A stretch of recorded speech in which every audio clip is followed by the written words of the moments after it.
حضرت ذوالقرنین نے دجال کے آنے سے پہلے یاجوج ماجوج کے درمیان ایک عظیم دیوار بنائی تھی، لیکن سوال یہ ہے آخر انہوں نے یہ دیوار کیوں بنائی؟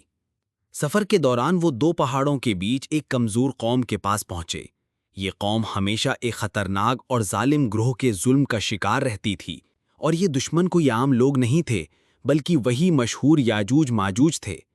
قوم نے ذوالقرنین سے فریاد کی، ہمارے اور یاجوج ماجوج کے درمیان رکاوٹ بنا دو، ہم تمہیں اس کے بدلے مال دیں گے۔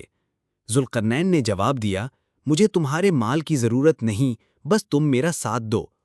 لیکن آخر انہوں نے وہ عظیم دیوار کس طرح بنائی؟